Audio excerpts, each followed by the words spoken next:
Welcome, welcome. So let me just start out by saying that I am not an expert on fashion. I cover global philanthropy here at Devex, but today I will be joined by three experts. We have Sandra Zhao of Zuri. We're also going to have Robert Young of The Cloth, and we have Erin Houston of Wear Well. Please welcome me in joining them. Join me in welcoming them.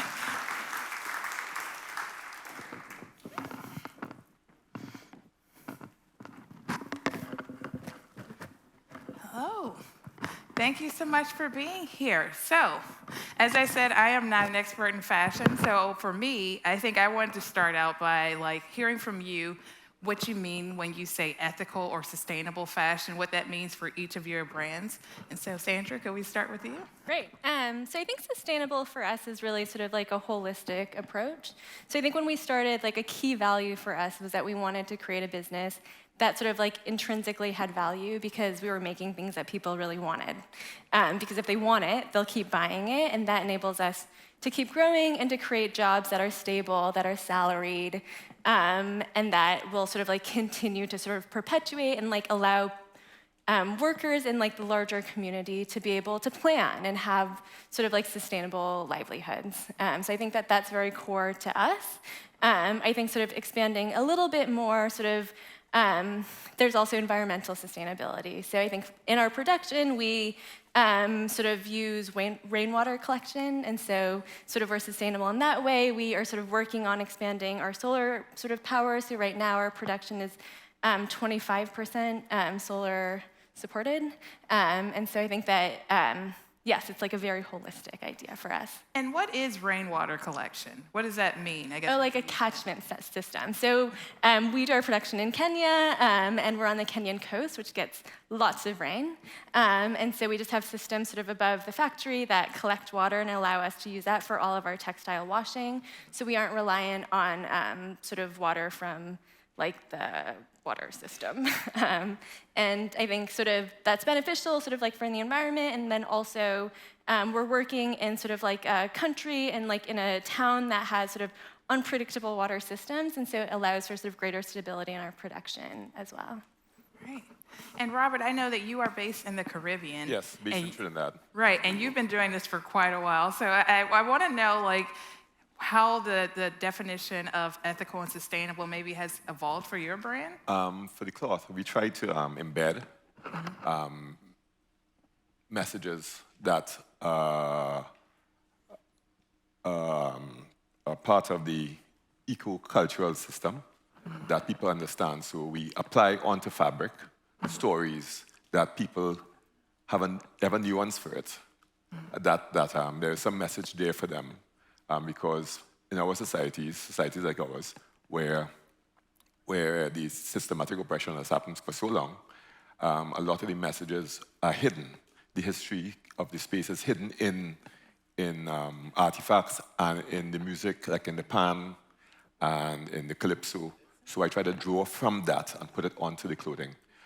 So that is respecting the cultural space of the people that wear the clothes. And also to tell the Caribbean story of resilience, that the society is the first society that has people been brought, dragged to a space to extract from their bodies.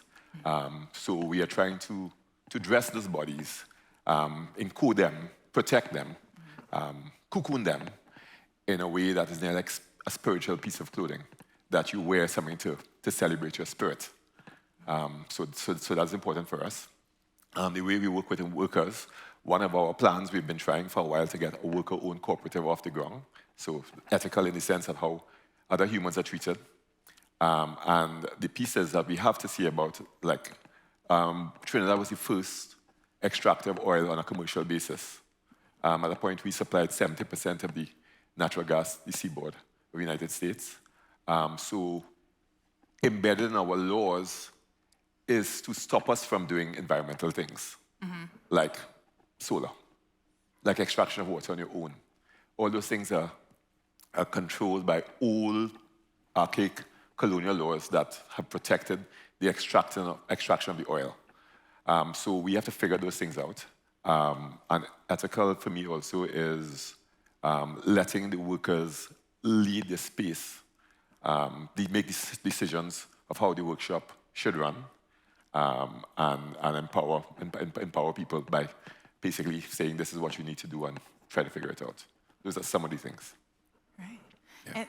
And Aaron, I know that you have worked in the global development space, and I want to know if you could talk a little bit about how you connect sustainable, ethical fashion to global development. There are issues like Robert mentioned of fair wages, labor rights.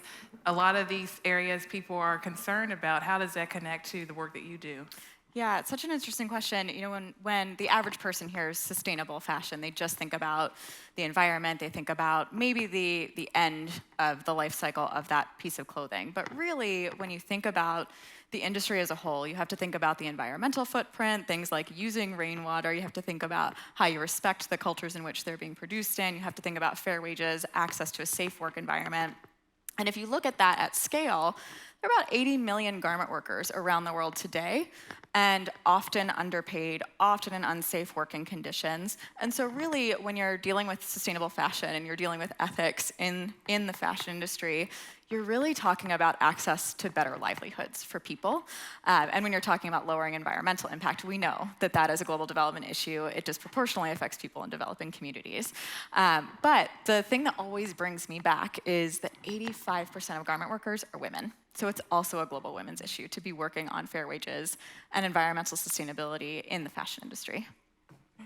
And so, as I mentioned, you know, this is ethical fashion, sustainable fashion. This is something that I feel like a lot of people are just learning about. Do you feel like this is a movement that is growing? And how popular have you found it to be with consumers? Like, who are your consumers, and what are you hearing from them about the work that you're doing? Sandra. Yes, I think it's definitely growing. I think that as our consciousness and sort of feeling of sort of being empowered as consumers continues to grow, I think that consumers realize that like they can dictate in many ways like what companies do, and I think that increasingly we're worried about climate change and we sort of like care about workers' rights, and so I think that we're definitely seeing that, and I think our customers, like we hear it loud and clear, like they want the product, they love the dress, but also it's really important to them that their clothing is made in a way that they feel proud of, and that they know that they can sort of walk out, tell people about it, sort of live their lives and feel like they're not necessarily contributing to a better world because it's just a piece of clothing, but at the same time, like they're sort of living those values in a way that's sort of spreadable. I think that they're communicating and their dollars are making a difference. Right. And Aaron, I know that you all have actually done some research into consumers, and I wonder if you could sort of talk about what you found in terms of what people are looking for. Yeah. So it's definitely, the interest has picked up. We know this. We see it. We see every company using the word sustainable, whether they actually are, you know, greenwashing or not. But what we have found time and time again is that the consumer cares. They want to shop in a way that's aligned with their values. But really what motivates them is finding something that is stylish, that they can put in their closet, which I'm sure both of you have experienced this, and they care about just alleviating the feeling like they've done harm in some way. And so what we found time and again is that really where real change can be unlocked here is starting to shift a business, whether it's a small one or a larger one, to incrementally improve their supply chain, to focus more on fair wages, or to focus more on worker safety, or focus more on using organic materials, because it's a story that they can start to engage the consumer with. And then the really great brands that are changing a lot of what they do, and they're really making a strong effort here, they'll do more, and they'll continue to do more, and that story will get stronger. So what we've seen is that the consumer interest has grown, the consumer behavior has started to change, but we're also seeing that brands are changing as well. The ones that are really walking the talk are doing the work to change what their essentially what their supply chain is built around and the values that it's built around. And you're starting to see that consumers are backing that up, and they're actually shopping in that way that allows them to make a real business case to grow the business in a sustainable direction. And Robert, you know, earlier we had an interesting conversation just about your supply chain, and I wonder if you could sort of talk a little bit about how, you know, you source the material, how it is made, and the role that the community has in that for the cloth. Well, the clothing I'm wearing It's made out of sea island cotton, West Indian sea island cotton. This is the first time I'm wearing it in my life, but it's grown only in the Caribbean. But all of it is extracted and exported to Japan and to Italy. To get this to wear, I had to spend 600 US to get this raw materials to make this garment. Our intention is to maybe in 10 years, get a supply chain in the Caribbean where the sea island cotton is woven and spun in the region and used by designers. So designers here in the Caribbean can produce not only only means of production, but also produce something from, so it's like from farm to table, farm to closet in the region, right? And that is difficult because this sea island cotton has a long history, a long colonial history. Say, for instance, 500 pounds of sea island cotton can make 1,400 shirts, and those shirts are sold for 400 pounds per shirt. The worker gets $5 a pound. The governments get $10, so that's double it. And so it's like worse than crack cocaine, the value. And to bring that chain back in, but right now I import from Lithuania and I import from India, from the Bhuj region. We get khadi in, hand-woven fabric. I made a trip and then I noticed something was missing. There was weaving technology that we might have had, but we feel like we didn't. And then I said, that's a missing piece, because Indians in Trinidad and in Guyana were part of the communities that lived in India who would have woven fabric, but they don't weave it. Africans also would have had a weaving tradition, and the indigenous would have had a weaving tradition. They weren't running around the road without clothing. They would have made fabrics. But the extractive culture of the thing, but also one of the things about sustainability is how do we change those relationships where we feel that we are connected to the environment in a way. Some indigenous cultures think that the environment is part of you. That's my hand, the earth. And if we could think about it like that in some way, we'll think about, but we also have toxic relationships with ourselves, so we can understand why we could treat the environment the way we treat the environment. So. Thanks. So, sort of building off of what Robert was talking about, one thing I am interested in, and I know, Sandra, we also spoke a little bit about equitable partnerships. I am wondering, like, how do you make sure that the community in which you are working is involved with your brand, that you're actually considering the impact that you might have on that community? How are you sort of incorporating their voices, and also how are you working with the workers that are coming from those communities? Yeah, I mean, I think communication is key. I think that we try and be completely transparent at all steps of our production with our customers and sort of like our customers to our partners. And I think we very much think about every relationship that we have in our supply chain and production as partnerships. And I think that goes into the idea of sustainability in that sort of like fair and equitable partnership, sort of like last, because we have like a mutual understanding and a mutual respect.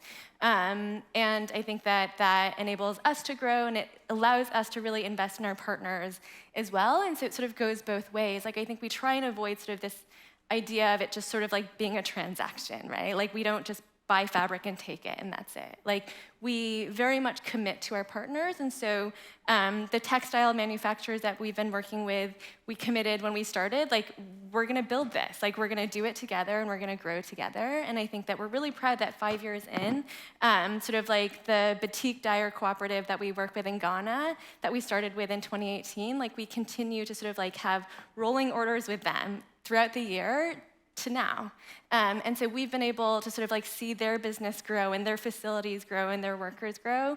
And they've seen the same with us. And so I think that it just feels very much like it's very important for us to all feel like we're on an equal footing, and that like our success is their success and vice versa as well. So I asked about the role of consumers, and I'm wondering where you see government coming in with helping to push ethical fashion, or if there have been challenges that you all have experienced as a result of different regulations in different regions. And so, Erin, I think I'll start with you because I know we talked also a little bit about this. Yeah, so this is because Wearwell sources from about 50 brands today. This is informed by our brand partners, but also just the perspective of the broader fashion industry. As much as I will harp on, this is something that is in the hands of consumers, and that's how we drive change. There is a huge role for government regulation. What you typically see, and taking us back just a quick step, what you're talking about, Sandra, of having long-term relationships with your suppliers, that is not a small feat in the fashion industry. You've such ridiculously complicated supply chains. Transparency is terribly difficult, but then you also have subcontracting that leads to just no idea what your producers are doing or where they are. And that can lead to disasters that happen, like what happened in Bangladesh many years ago now, 7 years ago, I believe. We just passed that anniversary, where a major factory collapsed, killing over 1,000 garment workers. And what happens when the government doesn't regulate in the ways that it should is a collapse like that happens, and then a lot of government regulation comes in, and then the industry moves to Vietnam or to another country. They move to Vietnam from Bangladesh, and so on and so forth. And so if governments aren't coalescing in a way to create standards across the entire industry, regardless of where they're producing, you're just gonna have this continued race to the bottom until that happens, until people get on the same page. We're seeing a little bit more movement right now with government regulation here in the US that I think is really, really promising, but until it happens in major garment producing countries, we've got a long way to go. So I do wonder because, as you're talking about different regions, there are different places, of course, where it is cheaper to make clothing. And for you all as people, of course, you're business people as well as ethical fashion designers and fashion, manufacturers. How do you sort of balance, your own costs with your desire to promote equitable partnerships, ethical fashion, sustainability, work, so that you aren't, damaging the environment? How do you sort of find a good balance for yourself in pushing these ideas and still, remaining profitable? I can go. We made a decision to produce in the Caribbean. That's it. So we produce in Trinidad right now at whatever cost. We produce, I meet customers who talk about something they have for 25 years that they're still wearing. So we make clothes that last. Ethical fashion is also slow. And the fabric's supposed to last long. And it's not supposed to be making people feel so bad that they need to get into the new trend. So those are the things. You have to make a decision what you're going to do, where your commitment is, right? And also where you keep human technology, like weaving. Everybody should have it as a practice. It's like a meditation. I don't know it, but I would love to understand it. So the idea of moving to the cheapest place, where would we go next, right? Because you go to the dollar place, and it doesn't solve the problem. It only solves a supply issue, and it doesn't keep a tradition that sewing is a human tradition, right? And there's one way to do it. Yeah. And Sandra and Erin, I wondered if you also wanted to weigh in on this. How do you sort of factor all these things in? Yeah, well, I think like Robert, we made a commitment to place. So we started in Kenya, and that's where we will continue to grow. And I think, like you said, the costs are the costs. I think that sort of what's really important to us is sort of we acknowledge that there are costs, and we want to work fairly. And I think that in order to be able to fund those costs, we have to tell the story. And I think that that's really important. I think our customers, once they understand, sewing takes time, right? And it's slow, and it involves a lot of people. And there's movement of goods and everything. And if you want to do it well and thoughtfully, it's going to cost money. But if you're willing to pay for it, which I think increasingly customers are, we can keep doing it. And I think that it's possible to sort of grow an industry in this way if we're communicating sort of every step that we're taking and sort of why does this cost so much? And And I think also sort of back to the government question, I think also sort of when you're committing to working in countries where there's instability or there's sort of like government, sort of lack of government oversight and also lack of sort of government investment in people, it becomes more expensive. And so I think that sort of like one thing that sort of we sort of believe very strongly in is sort of if there were sort of better infrastructure, sort of if there was more investment and sort of like sort of having continuous power available, then sort of businesses would be able to sort of come in and sort of like work the way that we do. And I think that it's not necessarily that costs would come down, but I think that it would normalize a lot of the costs that we have. And so I think for consumers, it would be more sort of understandable. And I think we just get more used to the idea of paying a little bit more or sometimes much more, but whatever it costs to know that you've paid for something that someone made and they were paid fairly and treated with respect. Yeah. I'll add to that. I think educating the consumer is the most powerful thing a brand can do. There's been a huge effort from some large brands around transparency. That is not enough. You have to tell the story of the person who made it, and you can't tell someone they're going to change the world by buying a shirt or a dress. Yeah. But telling someone that what they are buying is contributing to this bigger thing is really compelling and really powerful. One thing I'll add as well is that, just speaking again from that brand perspective, we've built our company in a way that it's meant to support the growth of brands like what both of you are building and do it in a way that doesn't price gouge the brands themselves. And that's really important and also missing from the fashion industry on a broader level. And I think that's a really important piece that has not yet fully been addressed, where brands that are doing things the right way, they don't necessarily need to grow to be, several $100 million companies or $1 billion companies. It'd be great if they do, but we need more brands that are growing and able to thrive. That is also going to make pricing more accessible for people and make people think, okay, if I spend a little bit more on this shirt that is well made, that's gonna last forever, and it contributed to these great things, that's gonna be a lot easier to get more people on board with. The laws, like what I mentioned, a lot of the laws in the Caribbean are still old colonial laws that we don't understand why the law exists, and we just take it for granted. So like the observation about the petroleum in the Caribbean, I'm in Trinidad, and the laws that say you can't put a solar panel on your house, right? So those laws, to investigate those, and there are many. Just recently, we removed the law that cocoa growers could make chocolate because Nestle's invested there in the 60s in Trinidad. And to do that, they said people who grow cocoa shouldn't be making a product. So the government, just after independence, 6 years is coming up just now, allowed that policy. And only just, 4 years ago, removed it. So chocolate is made in the region. And because we hear about Swiss chocolate and French chocolate and Dutch chocolate, but none of it, no cocoa trees go there. Right? Yeah. Right? So it is understanding that uncolonizing, decolonizing approach of ourselves also, how to, and that's where the emotional work has to happen.